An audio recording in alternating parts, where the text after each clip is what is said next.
नमस्कार, स्वदेश न्यूज के खास प्रोग्राम जनता मांगे जवाब में आपका स्वागत है। आपके साथ मैं हूं एसपी त्रिपाठी। उत्तर प्रदेश में पिछले साल 2022 में संपन्न हुए विधानसभा चुनाव के बाद से ही योगी सरकार का एक्शन जारी है। प्रदेश में कई माफिया नेता, कारोबारियों, विपक्षी नेताओं और बाहुबलियों के खिलाफ कड़ा रुख अख्तियार किया गया। अपने पहले कार्यकाल से ही एक्शन में चल रहे सीएम योगी अब दूसरे कार्यकाल में और भी सख्त हो गए हैं।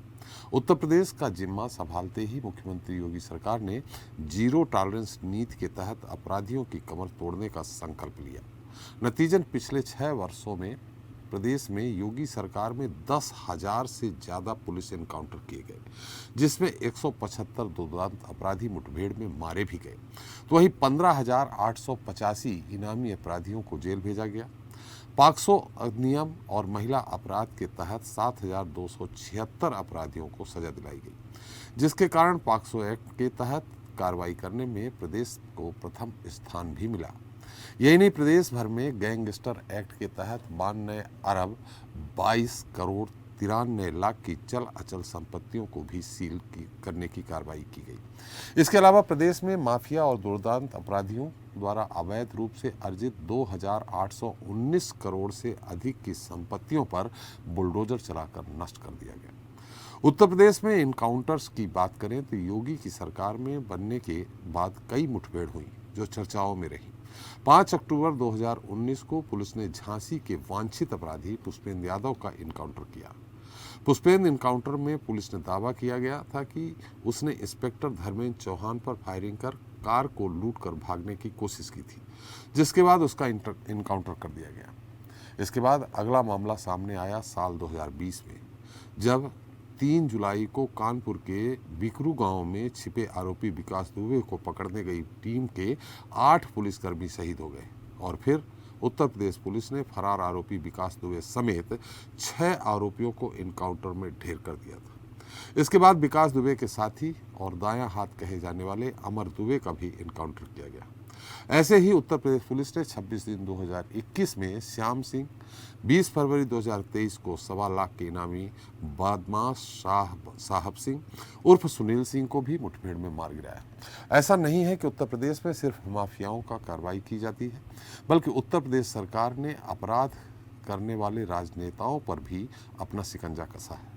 कानपुर से सपा विधायक इरफान सोलंकी, बदायूं की बीजेपी नेता राहुल वार्ष्णेय और अब मुख्तार अंसारी और अतीक अहमद जैसे बाहुबली माफियाओं पर भी योगी सरकार का बुलडोजर लगातार कब्जा है। बावजूद इसके सरकार पर यह आरोप लगते रहे हैं कि पुलिस वर्ग विशेष को टारगेट करती है, जो कई सवालों को खड़ा करता है।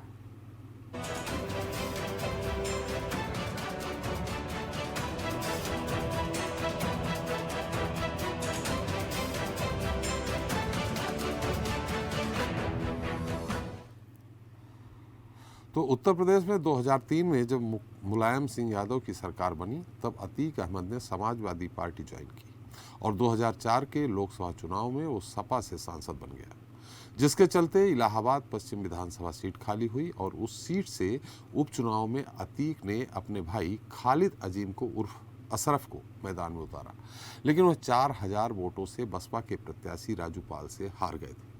और इसके बाद शुरू हुई असली कहानी।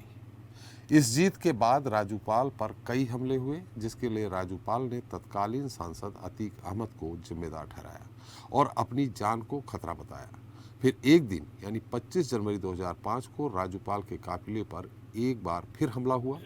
इस हमले में राजूपाल को कई गोलियां लगी और अस्पताल पहुंचते पहुंचते उनकी मौत हो गई। हत्याकांड में अतीक अहमद और अशरफ का साफ हाथ बताया गया। इस बीच एक नाम उमेश पाल का सामने आया। साल 2007 में उमेश ने आरोप लगाते हुए कहा कि 28 फरवरी 2006 को अतीक अहमद ने उनका अपहरण करवाया और उन्हें जान से मारने की धमकी दी, क्योंकि वो राजू पाल हत्याकांड के इकलौते गवाह थे।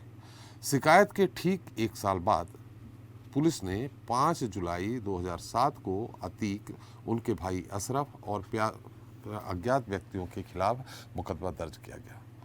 लेकिन इस मामले में कार्रवाई होती उससे पहले उमेश पाल की 24 फरवरी 2023 को दिन दहाड़े हत्या कर दी गई।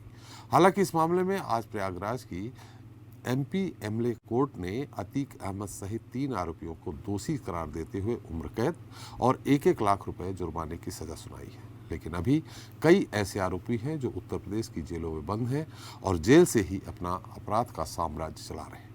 ऐसे में अगर योगी सरकार प्रदेश को माफिया मुक्त करना चाहती है तो निश्चित ही उनके खिलाफ इसी तरह की जल्दी से जल्दी कार्रवाई करनी चाहिए। बहरहाल इस मुद्दे पर चर्चा करेंगे, उसके पहले सुन लेते हैं अतीक अहमद के मामले में लोगों की प्रतिक्रियाएं। मेरे बेटे का अपहरण का केस था, लेकिन मेरे बेटे का मर्डर हो गया। साथ में 2 मेरे उनके सुरक्षा कर्मी थे। तो बतलाइए, जब इन्होंने काली कोट और खाकी वर्दी का इज्जत नहीं किया, उनको मार डाली, उनके वर्दी पे कीचड़ मारा, तो आगे ये हम पब्लिक को क्या छोड़ेंगे। इसलिए मेरा मुख्यमंत्री से ही विनती है कि इनको फांसी दिया जाए। मेरे आदमी का अपहरण केस था, इस वजह से वो जो जजमेंट दिया उन्होंने वो ठीक किया है। लेकिन मैं अब जो है माननीय मुख्यमंत्री जी से निवेदन करूंगी, क्योंकि वो मेरे पिता समान है, मैं अकेले हूँ, मेरे साथ कोई लड़ने वाला नहीं है। मैं उन्हीं से याचना करूंगी कि उस आदमी को, उसके पूरे परिवार को, चाहे अतीक हो, चाहे अशरफ हो, चाहे उसका लड़का हो, चाहे कोई भी हो, जब तक उनको खत्म नहीं किया जाएगा तब तक ये आतंक चलता रहेगा। सर श्री अतीक अहमद, सर श्री दिनेश पासी और खान सोलत हनीफ को, उसके पश्चात इनको सजा सुनाई गई है। सजा जो सुनाई गई है 364A के अंतर्गत आजीवन कारावास की, अधिकतम सजा वही है। और बाकी में 1 लाख रुपए का छजपूर तीनों आदमियों को देना पड़ेगा, 1-1 लाख रुपया। अतीक अहमद का खौफ इतना था कि दर्जन भर न्यायाधीशों ने अतीक अहमद के मामले की सुनवाई से अपने आप को अलग कर लिया था। योगी आदित्यनाथ की सरकार बनने के बाद आज न केवल अतीक अहमद के खौफ का अंत हुआ है, बल्कि अतीक अहमद को अपने किए की सजा भी मुकर्रर हो रही है।